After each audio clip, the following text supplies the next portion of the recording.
Brain સ્ટ્રોકના દર્દીઓ ધીરે ધીરે વધતા જાય છે અને એવું કહેવાય છે કે ભાઈ વર્ષે લગભગ 10,000 જેવા તો ખાલી 108 કોલ મળે છે ઇમરજન્સી સારવાર માટે, બ્રેન સ્ટ્રોક માટે. મગજ જે છે એ આપણા આખા શરીરની પ્રક્રિયાને કંટ્રોલ કરે. મગજનું કોઈ પણ અંગમાં જો થોડા ક્ષણો માટે એટલે 1 સેકન્ડથી પણ વધારે ક્ષણમાં જો લોહી ના મળે અથવા ઓક્સિજન ના મળે તો પછી એને કામ કરવાની પ્રક્રિયા થાય નહીં. બ્રેન સ્ટ્રોક એ ખરેખર શું છે? બ્રેન સ્ટ્રોક સાધારણ ભાષામાં કહીએ તો લગભગ મુખ્ય 2 પ્રકારના હોય. એક લોહી ના જાય એના, જેને અમે લોકો ઇન્ફાર્ક્ટ કહીએ, અથવા જે લોહીની નસ જતી હોય અને ફાટી જાય તો હેમરેજ. કોઈને મોઢું ત્રાસું થઈ જાય, કોઈનું બેલેન્સ જતું રહે, કોઈની આંખો ત્રાસી થાય, કોઈને ડબલ દેખાવા લાગે, કોઈને બોડીમાં ફેર પડી જાય, ઉચ્ચારણમાં, કોઈના હાથમાં અસર થાય, કોઈને પગમાં, અથવા કોઈનો આખો અંગ જતો રહે.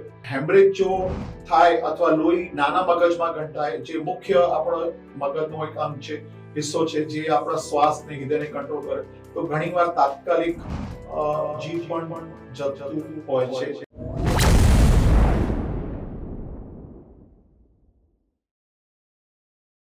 હેલો ફ્રેન્ડ્સ, વિક્રમ સંવત 2082 એટલે કે વર્ષ 2025ના દિવાળી પછીના નવા વર્ષે આપ સૌનું ખૂબ ખૂબ સ્વાગત છે. કુમાસ બાયોસ્કોપ તરફથી આપ સૌને નૂતન વર્ષાભિનંદન.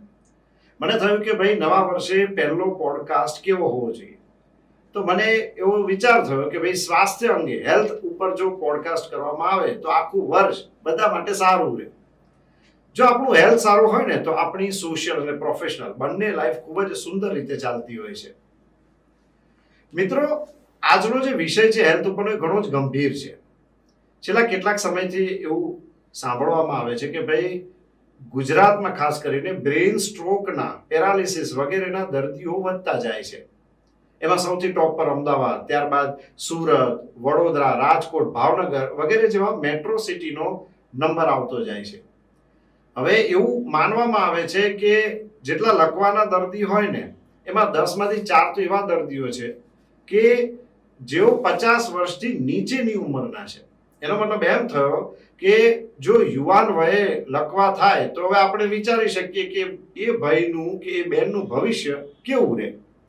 આજે આપણે brain stroke, paralysis, brain haemorrhage, high blood pressure આ બધા વિશે ચર્ચા કરીશું, જેની માટે અમે અમારા સ્ટુડિયોમાં આમંત્રણ આપ્યું છે ગુજરાતના senior neurologist doctor Jitendra Singh સાહેબ. ડોક્ટર જીતેન્દ્ર સિંઘ સાહેબ સાથે આપણે વાત કરી અને જાણીશું કે આ જે ગંભીર પ્રકારની જે બીમારી છે, ખાસ કરીને બ્રેન સ્ટ્રોકની જો વાત કરીએ તો તેનાથી બચવાના ઉપાયો શું હોઈ શકે અને ફેમિલી હિસ્ટ્રીમાં હોય તો વ્યક્તિ કેવી કાળજી રાખવી, આ ઉપરાંત લેટેસ્ટ સારવાર શું આવી છે, આ બધી જ વાતો આજે આપણે કરીશું. તો ચાલો વાતચીત શરૂ કરીએ ડોક્ટર જીતેન્દ્ર સિંઘ સાહેબ સાથે. સર, અમારા કાર્યક્રમમાં આપનું ખૂબ ખૂબ સ્વાગત છે. નમસ્કાર.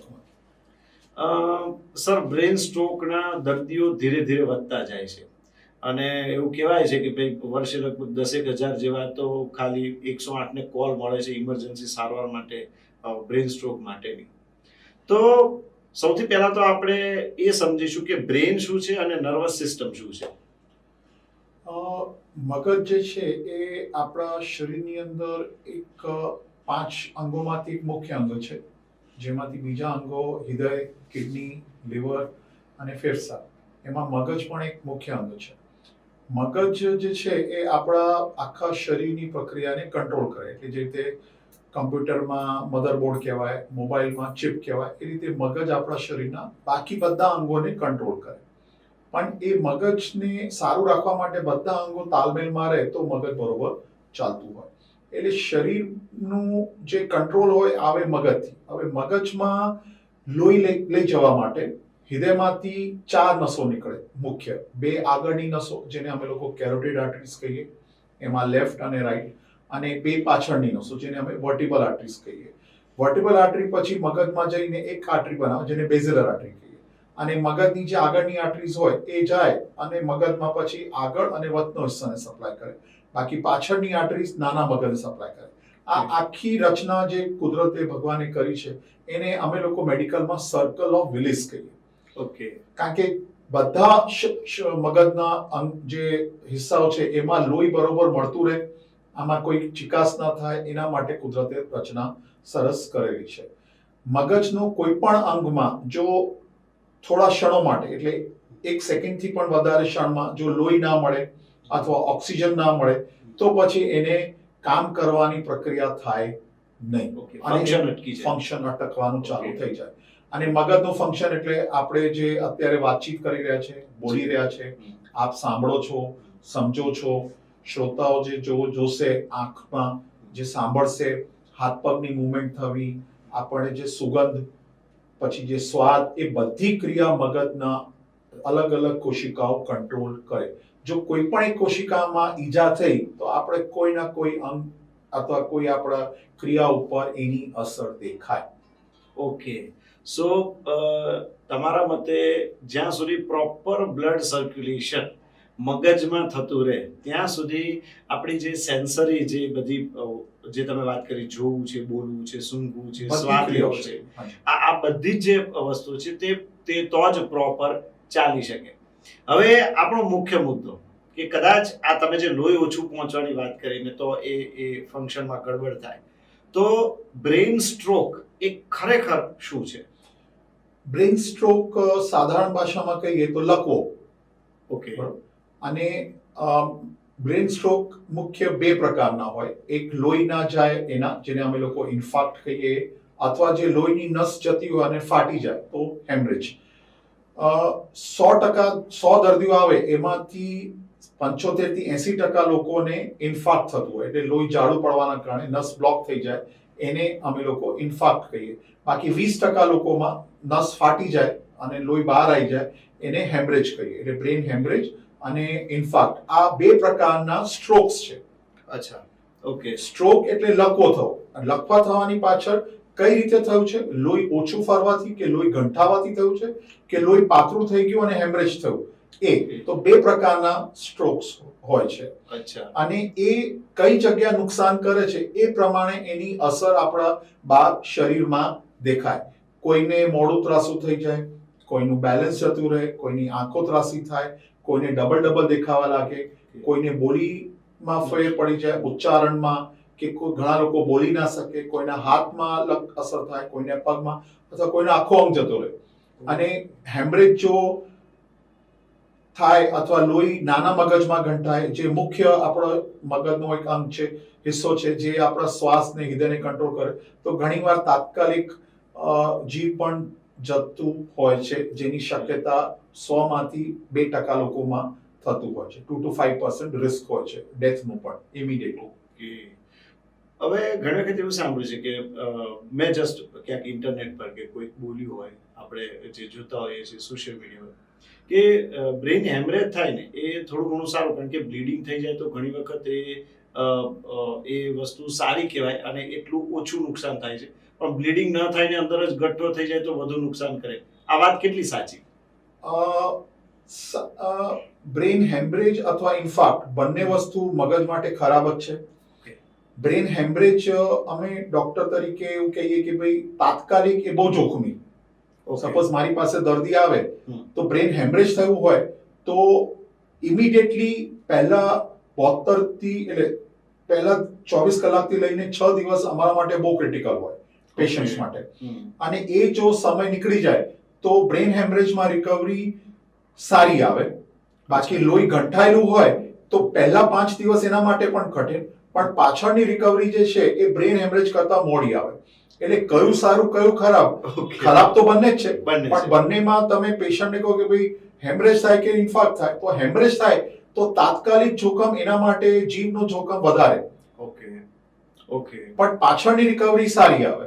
અને ઇન્ફાર્ક્ટમાં તાત્કાલિક જોખમ જીવ ઉપર ઓછું હોય, બાકી પાછળની રિકવરી એની થોડી ધીમી આવે.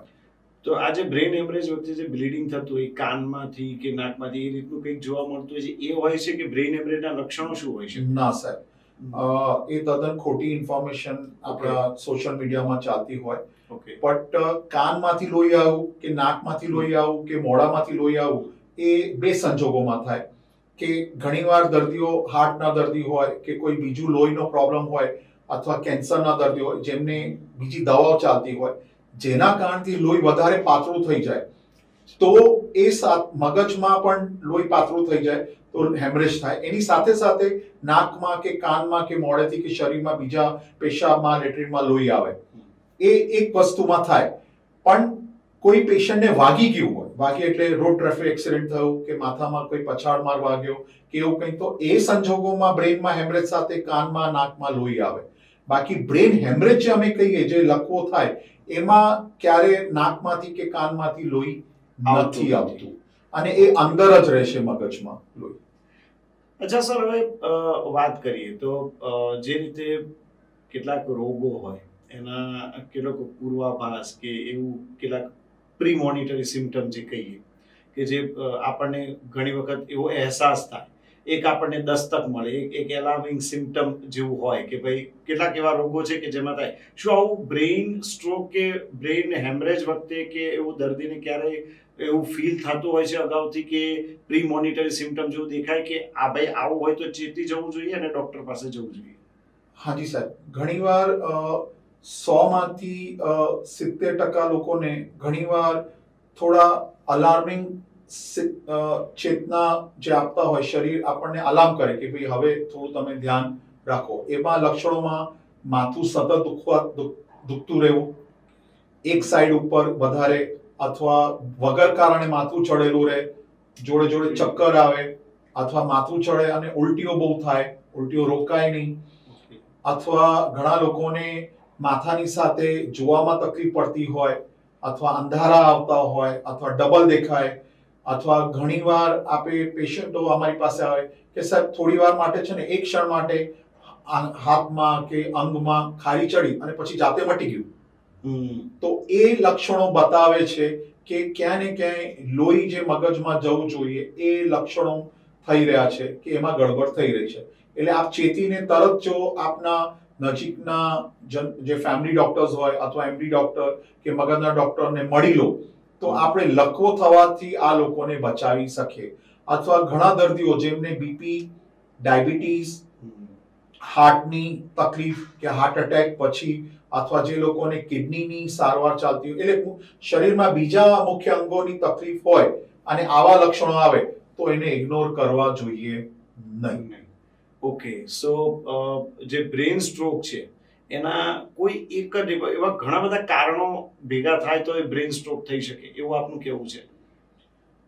બ્રેન સ્ટ્રોક થવાના જે મુખ્ય કારણો છે આપણા સમાજમાં અને હવે જે અમે લોકો વધારે જોઈ રહ્યા છે, એમાંથી એક કારણ, મુખ્ય કારણોમાં અનકન્ટ્રોલ્ડ બીપી રહેવું, બ્લડ પ્રેશર કંટ્રોલ ના રહેતું હોય અથવા તમને ખબર જ નથી, તમે રેગ્યુલર ચેકઅપ ના કરાવતા હોય, ડાયાબિટીસ એટલે શુગરનું પ્રમાણ વધારે રહેતું હોય. અમે ખાસ કરીને હવે જે અમે ન્યૂ જનરેશનમાં જોઈ રહ્યા છે કે ટાઈપ 2 ડાયાબિટીસ, જેમાં લક્ષણો બહુ આવતા નથી, ખાલી વજન વધવું ઘટવું એ બધા થોડા લક્ષણો હોય, પણ તમે ચેકઅપ ના કરાવો તો થાય.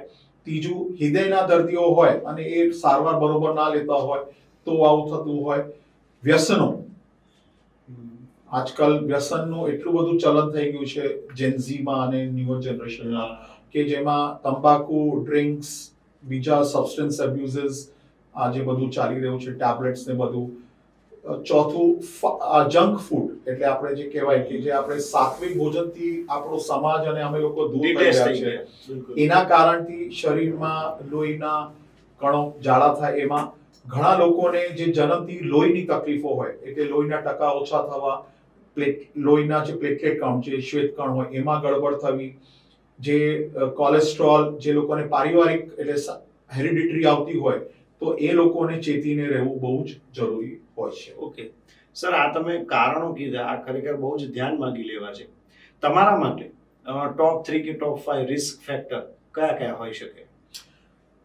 સૌથી અગત્યનું સ્ટ્રેસ આજના ટાઈમમાં, બીજું આપણું જમવાનું જે લાઈફસ્ટાઈલ જે છે એ, ત્રીજું લેક ઓફ ફિઝિકલ એક્ટિવિટી, ચોથું આપણે જે કોમોર્બિડ કન્ડિશન્સ એટલે જે બીજા રોગો હોય અને આપણે એને ધ્યાન અથવા કંટ્રોલ કે એની સારવાર બરોબર ના કરતા હોઈએ, અને છેલ્લું કે આપણે ફેમિલી હિસ્ટ્રી એટલે આપણા પરિવારમાં આપણા વડીલોને કોઈ આવી તકલીફ હોય, હાર્ટ એટેક, મગજનો અટેક કે બીજા કોઈ રોગો હોય, તો આપણે દર વર્ષે કે 2 વર્ષે રૂટીન આપણું બોડી ચેકઅપ ના કરાવતા હોઈએ તો આપણે આ સ્ટ્રોકને નિમંત્રણ આપીએ છીએ અને એ આપણને હેરાન કરશે ને કરશે જ. સર, ફેમિલી હિસ્ટ્રીની વાત કરીએ તો આજકાલ તો હવે મેં કીધું તે રીતે હવે તો યંગ એજમાં પણ આ બધું પાછું જોવા આપણને દેખાય છે. હવે કેટલી ઉંમર પછી સામાન્ય રીતે વ્યક્તિએ કોઈ ખાસ પ્રકારના રિપોર્ટ કરાવવા જોઈએ કે જેનાથી બ્રેન સ્ટ્રોકની કોઈક જે કંઈ અંદેશો આપણને મળી શકે કે અથવા તો ડોક્ટરની તાત્કાલિક સારવાર માટે આપણે જઈ શકીએ કે ભાઈ હજી કંઈ થયું નથી, અત્યારથી કાળજી રાખીશું તો ભવિષ્યમાં બ્રેન સ્ટ્રોક નહીં થાય? આ બહુ સારી વસ્તુ આપે પૂછી કે અમે લોકો મેડિકલમાં જે કહેતા હોય કુમારભાઈ કે prevention is better than cure. Exactly. તો એના માટે આપણે સપોઝ આપણી ફેમિલી હિસ્ટ્રી પોઝિટિવ છે, બીપી, ડાયાબિટીસ, હાર્ટ એટેક કે સ્ટ્રોકની કે બીજા રોગોની, તો આપણે 30 વર્ષ પછી 30 યર્સ પછી આપણે દર વર્ષે એકવાર આપણું કમ્પ્લીટ બોડી હેલ્થ ચેકઅપ કરાવવું જોઈએ. આપના નજીકના કોઈ પણ હોસ્પિટલમાં કે કોઈ આપના જે ફેમિલી ડોક્ટર્સ જે છે એ લોકો પાસે જઈને, જેમાં ખાસ કરીને હાર્ટનો એક કાર્ડિયોગ્રામ, બ્લડ રિપોર્ટ્સમાં કોલેસ્ટ્રોલનો રિપોર્ટ, બીજું આપણે વિટામિનનું રિપોર્ટ્સ અને એક રૂટીન હિમોગ્લોબિન અને શુગર, આ મેઇન રિપોર્ટો છે. કંઈ ના કરાવો, આટલું કરાવશો તોય તમને શરીરના લક્ષણો ના હોય તો પણ ખબર પડશે કે ભાઈ લોહી શું ગડબડ થઈ રહી છે. અને એક ખબર પડે તો તાત્કાલિક ડોક્ટરને પકડીને એની આગળની તમે ટ્રીટમેન્ટ કે કરેક્શન કરાવો તો આપણે મગજની તકલીફથી આપણે બચવાની શક્યતાઓ સારી. ઓકે. સો એક નોર્મલ માણસ જો ખરેખર રૂટીન બ્લડ ચેકઅપ કરાવે વર્ષમાં એક ને વધુ 2 કે 3 વાર, તો પણ એને અને જો એમાં ક્યાંય ગડબડ હોય, ઉપર નીચે હોય, અને એ જો પ્રોપરલી ફિઝિશિયન કે ન્યુરો ફિઝિશિયનની જો સારવાર લે, તેને ભવિષ્યમાં સ્ટ્રોક થવાના ચાન્સીસ ઘટી જાય છે. યસ, નોર્મલ કહેવાય છે કે આપણા પોપ્યુલેશનમાં, ઇન્ડિયન પોપ્યુલેશનમાં જે 100 લોકો ફરતા હોય તો 100 માંથી, હવે 30 વર્ષની ઉપરના વ્યક્તિઓની વાત કરું છું, તો 100 વ્યક્તિઓમાંથી લકવો થવાની શક્યતા નોર્મલ પેશન્ટ્સમાં જે લોકોને કંઈ ના હોય ઇટ ઇઝ 5%, 5 to 7.5%. તો એ આપણે ઘટાડવા માટે આ પ્રિવેન્ટિવ હેલ્થ ચેકઅપ્સ થવા જોઈએ, જે વેસ્ટર્ન કન્ટ્રીઝમાં થાય છે, એ કમ્પલસરી છે. પણ આપણા ત્યાં કેવું છે કે આ ગવર્મેન્ટ કહે છે પણ government is not making it mandatory. It is voluntary. અને વોલન્ટરીમાં ઘણા લોકોને એક પેલી ભ્રમણા હોય છે, કરાઈશું ને એટલે ડોક્ટર કંઈ કાઢશે. ડોક્ટર કાઢતા નથી. તમારા શરીરમાં તકલીફ છે તો એને બતાવે છે અને મોટી તકલીફ થતા એને બચાવવાનો પ્રયાસ ડોક્ટર કરતા હોય છે. તો always we should remember prevention is better than cure. બિલકુલ. સો તમે જે રૂટીન ચેકઅપ કરાવીને એમાંથી જો ડોક્ટર કોઈ નાની મોટી દવા થોડા સમય માટે કોઈ કોર્સ કરવાનું પણ કહે તો એ ખરેખર કરી નાખવું જોઈએ, કારણ કે એનાથી ભવિષ્યમાં થતી ઇમરજન્સીથી બચી શકાય. કુમારભાઈ, દર વખતે ડોક્ટરો દવા નથી લખતા. ઘણીવાર એવું હોય કે આપણી લાઈફસ્ટાઈલ મોડિફિકેશન પર એ લોકો વધારે જોર આપે, જેમાં તમે શું ના ખાવું, શું ના પીવું, વ્યસનોથી દૂર રહેવું, કસરત કઈ કરવી જોઈએ, શું ધ્યાન રાખવું, તો બોર્ડરલાઇન કોલેસ્ટ્રોલ, શુગર, બીપી હોય તો આ બધું મીઠું ઓછું કરી દો, આ કરી દો, તો એનાથી તમારે દવાથી પણ બચી શકો. પછી ભડાકો થાય અને બધું એક સાથે બહાર આવે, એનાથી ઘણી વસ્તુઓ વગર દવાઓ પણ ઇનિશિયલ સ્ટેજ પર આપણે કંટ્રોલ કરી શકતા હોઈએ છીએ. અચ્છા સર, MRI કે CT સ્કેનની ક્યારે જરૂર પડતી હોય છે? MRI અને CT સ્કેન, આ મગજના માટે જે વાત કરું તો જ્યારે આપણને કોઈ એવા લક્ષણો દેખાય, જેમાં અમે એક સિનોનિમ સ્ટ્રોક માટે વાપરતા હોઈએ છીએ, બી ફાસ્ટ. બી કેપિટલ એટલે બેલેન્સની તકલીફ પડતી હોય, ઈ એટલે આંખમાં કોઈ ત્રાસુપન આવે કે ડોળું દેખાય કે ડબલ દેખાય કે ના દેખાતું હોય, એફ એટલે ફેસ, ચહેરાનું કંઈ વળાંક થતું હોય કે મોઢું ત્રાસું થતું હોય, એ એટલે આમ કે આપણા હાથ કે પગમાં કમજોરી થાય, ખારી ચડે, ખોટો પડતો હોય, એસ એટલે સ્પીચ, આપણા બોલવામાં લોચો પડતો હોય કે ઉચ્ચારણ ના થાય કે બોલી બંધ થતી હોય, તો બી ફાસ્ટ. અને ટી આમાં ટાઈમ. આવું લક્ષણો કોઈને પણ દેખાય, તમારી નજીક કોઈ દર્દીને, વ્યક્તિને, તમારા ઓળખાણમાં કે કામ કરતા હોય અથવા વ્યક્તિ પોતાને, તો તરત ને તરત એવી જગ્યા જવું જોઈએ, એવા હોસ્પિટલમાં કે ડોક્ટર પાસે જ્યાં CT સ્કેન અથવા MRI ની ફેસિલિટી હોય અને તાત્કાલિક એ ટેસ્ટ થઈ જાય આપણું નિદાન થઈ જાય કે ભાઈ આ સ્ટ્રોક છે કે નથી, નંબર 1. બીજું કે ભાઈ સ્ટ્રોકમાં લોહી જાડું પડ્યું છે કે હેમરેજ, આ તફાવત થઈ જાય તો એને અમારી ભાષામાં ગોલ્ડન પીરિયડ કહેવાય. ગોલ્ડન પીરિયડ એટલે 4.5 કલાકથી 6 કલાકનો પીરિયડ કહેવાય. આઈડિયલ ઇઝ 4.5 hours, પણ હવે 6 કલાક સુધી અમે ચલાવી લેતા હોઈએ છીએ. તો એ કલાકની અંદર જો આ ટેસ્ટ થઈને દર્દી હોસ્પિટલમાં પહોંચે તો અમે લખવાને રિવર્સ કરી શકીએ. જે રીતે પહેલા હાર્ટની કહેવાય કે ભાઈ હાર્ટ એટેક હોય તો તાત્કાલિક પહોંચો, તાકી આપણે નસ ખોલી દઈએ કે ભાઈ જે કરવું હોય દવા કે લોહી પાછું કરે. તો હવે મગજ માટે પણ હવે ઇન્જેક્શન આવે છે, જે ઇન્જેક્શન આપીને લોહીનો ઘટ્ટો હોય તો એને ઓગાળી શકાય. જો હેમરેજ થયું હોય તો એ નસને અમે બ્લોક કરી શકીએ, અથવા ઇન્જેક્શન આવે જે લોહી પાતળું થવાથી આપણે બચાવી શકીએ. અથવા ક્લોટ ના નીકળતું હોય, મોટી નસ હોય તો હવે અમે એન્જિયોગ્રાફી કરીને ત્યાં પહોંચીને ક્લોટને કાઢી દેવા, જેને અમારી ભાષામાં મિકેનિકલ થ્રોમ્બેક્ટોમી અને સ્ટેન્ટ પણ મૂકી શકાય. તો હવે આપણા મોટા મોટા શહેરોમાં, ગુજરાતમાં ખાસ કરીને અમદાવાદ, સુરત, બરોડા, રાજકોટ, આ બધા શહેરોમાં આ વ્યવસ્થાઓ મોટા હોસ્પિટલોમાં થઈ ગઈ છે. અને ઇન્જેક્શન તો હવે નાના શહેરોમાં પણ ઉપલબ્ધ છે, જે રીતે મહેસાણા, ડીસા, પાલનપુર. અને એ ત્યાં એમડી ડોક્ટર પાસે તમે પહોંચી જાઓ અને નિદાન કરી દે તો 4.5 કલાકની અંદર ઇન્જેક્શન આપે તો તમને નુકસાન બચાવી શકે. અમે લોકો આને કહીએ ટાઈમ ઇઝ ન્યુરોન. ક્યાં વાત છે. ન્યુરોન એટલે મગજની કોશિકાઓ. જેટલું જલ્દી તમે દવા ચાલુ કરો એટલું તમે મગજની કોશિકાઓને બચાવી શકો અને પેશન્ટને એટલું જલ્દી રિકવરી આવી શકે. સો ટાઈમ ઇઝ ન્યુરોન. જે બી ફાસ્ટ અમે કહીએ તો બી અને ટી એ બંને વસ્તુ બહુ ઇમ્પોર્ટન્ટ આપણા માટે છે. ઓકે, તો જે રીતે પ્રોફેશનલિઝમમાં ટાઈમ ઇઝ મની, એવી રીતે હેલ્થમાં ટાઈમ ઇઝ ન્યુરોન. ખાસ કરીને બ્રેન સ્ટ્રોક મગજ માટે, હા, સ્ટ્રોક માટે time is neuron. Okay sir, તમે જે રિકવરીની વાત કરી, આપણે રિકવરી ઉપર થોડું આવીએ તો યુવાનોમાં અને વૃદ્ધોમાં રિકવરી રેટમાં શું ફરક પડતો હોય છે? આમાં ઉંમર કરતા વધારે કુમારભાઈ જે અસર બતાવે એ સમય કેટલું લાગશે કોઈ દર્દીમાં, એ ડિપેન્ડ કરે કે ક્યાં લકવો થયો છે, કેટલો મોટો લકવો થયો છે, કયો મગજનો હિસ્સો ઇન્વોલ્વ થયો છે, અને એ પેશન્ટ કેટલું વહેલું સારવાર લેવા હોસ્પિટલ પહોંચ્યું છે. ઘણીવાર અમે જોયું છે કે ભાઈ લકવો થાય તો હજી ગામડામાં દર્દી પેલું કબૂતરનું લોહી લગાડે ને ભૂવા બાપા કરે ને મંદિર લઈ જાય ને માનતા માંગે, અને પછી ના મટે એટલે 3 દિવસ, 4થા દિવસ, 5મા દિવસે અમારી પાસે આવે. જેટલો સમય જતો જાય એટલું નુકસાન કાયમી થઈ જાય. પેલો ગોલ્ડન પીરિયડ. એટલે મેં કીધું ટાઈમ ઇઝ ન્યુરોન. જેટલું લાંબુ ટાઈમ પછી સારવાર ચાલુ થાય એટલી મોડી રિકવરી આવે. અને જે લોકોને સપોઝ મોટી ઉંમરની આપણે વાત કરી, મોટી ઉંમરમાં જોતા હોય કે જોડે જોડે બીજી તકલીફો હોય, બીપી, ડાયાબિટીસ, કિડની, હાર્ટ, ફેફસા, એટલે શરીરમાં નબળાઈ હોય તો રિકવરી આવવામાં વાર લાગે. જુવાન લોકોમાં જો રોગો ઓછા હોય તો એમની રિકવરી જલ્દી આવે. ઓકે, હાઈ બ્લડ પ્રેશરને અને બ્રેન સ્ટ્રોકની જો વાત કરીએ, આના સંબંધ વિશે થોડું વધારે ડિટેલ આપો. Yes sir. BP is one of the major factors causing both heart attack as well as stroke. કેમ? કારણ કે બ્લડ પ્રેશર એક એવો રોગ છે જો એને કંટ્રોલમાં તમે ના રાખો તો લોહી ફરવામાં પ્રોબ્લેમ થાય. બ્લડ પ્રેશર એટલે શું કે હાર્ટને લોહી બહાર કાઢવા માટે, હાર્ટ એટલે પંપ, એને લોહી બહાર કાઢવા માટે જોર કરવું પડે. જોર કેમ કરવું? કારણ કે જે આપણી ધમનીઓ છે, આર્ટરીઝ, એમાં દબાણ આવી જાય છે. દબાણ આવે એટલે પ્રેશરથી કરવું પડે, એટલે બીપી વધે. તો બીપી ને જો કંટ્રોલ ના કર્યો તો લોહી ફરવામાં વાર લાગે, જેના કારણથી લોહી ગંઠાય અથવા વધારે બીપી વધી જાય એક સીમા પછી તો નસ ફાટી જાય.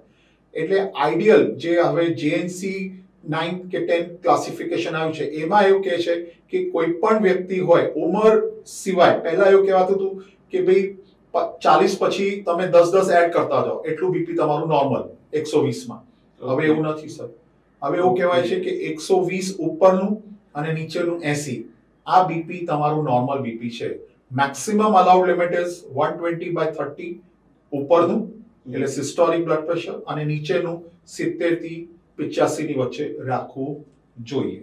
જો એમને ડાયાબિટીસ કે હાર્ટ કે કિડનીનો તકલીફ ના હોય તો, પછી નહીં તો એમાં બીજા ક્રાઇટેરિયાસ થઈ જાય છે. આ બીપી જો કંટ્રોલ ના રહેતું હોય તમારું અને કાયમ બીપી 140-50 રહેતું હોય તો ઘણા લોકો સર મને કંઈ નથી થતું, ભલે મારું રહે છે પણ મને કંઈ નથી થતું તો હું દવા કેમ લઉં? તમે દવા નહીં લો તો તમે તમારા શરીરમાં અંદર લોહીની નસોમાં નુકસાન ચાલુ ને ચાલુ જ રહેશે. અને એક ટાઈમ એવું આવે કે એ આર્ટરી એટલે એ ધમની બંધ થઈ જાય, જેના કારણથી તમને લકવો થઈ શકે અથવા હાર્ટ એટેક આવી શકે. હવે સર, ઉંમર વધતા સામાન્ય રીતે બીપીમાં થોડોક વધારો જોવા મળતો હોય છે. Yes sir. તો 60 વર્ષની ઉપરની જો વાત કરી હાજી. તો એ લોકોમાં 130 થી ઉપર ક્યાં સુધી જાય તો એને થોડું ઘણું તમે એ કહી શકો કે આ ઠીક છે, પણ આનાથી ઉપર જાય તો તમારે બહુ જ કાળજી રાખવી. કારણ કે ઘણી વખત આપણે જોઈએ છીએ કે મોટી ઉંમરના લોકો પણ બ્લડ પ્રેશર બાબતે ઘણી વખત બેકાળજી બહુ બતાવતા હોય છે. સર, આપણા સમાજમાં બીપીને લઈને બેકાળજીનું કોઈ ઉંમર નથી. કોઈ ઉંમર નથી. એટલે મોટી ઉંમર હોય કે નાની ઉંમર, એમને લાગે મને કોઈ લક્ષણ નથી તો હું કેમ બીપી ની દવા લઉં. આ સૌથી સાધારણ કારણ આપવામાં આવે છે. પણ અંદર જે બીપી નુકસાન કરતું હોય ને એ આપણને દેખાતું નથી સર.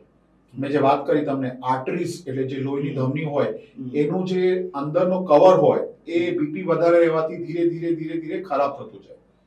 અને એ જો પરત છૂટે તો એ લોહીનો ઘટ્ટો કરી દે અને એમાં લોહી ગંઠાઈ જાય, અથવા એ કમજોર થઈ જાય તો ફાટી જાય, પંચર થઈ જાય, એટલે હેમરેજ થઈ જાય.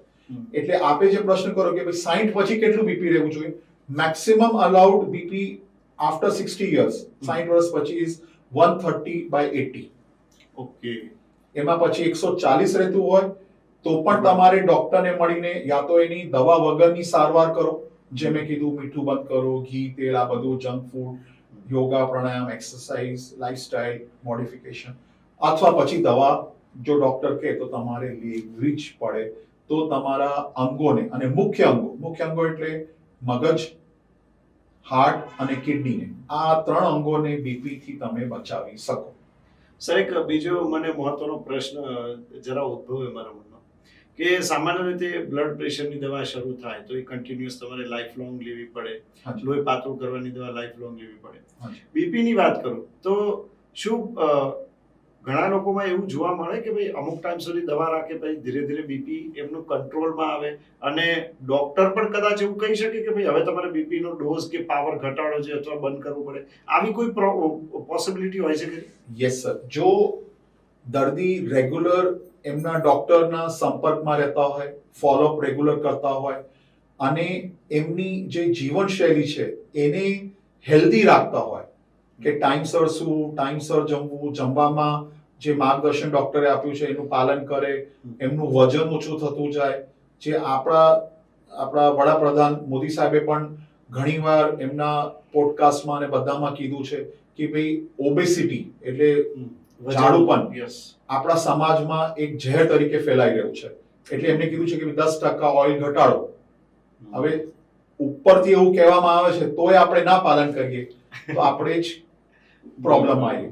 તો જો વજન ઘટે તો પણ 10% બીપી ઘટતું હોય છે. તો એ સંજોગોમાં બીપીની દવાઓ ઘણીવાર બંધ થઈ શકે, પણ એનું માર્ગદર્શન ડોક્ટરની નિગરાનીમાં થવું જોઈએ.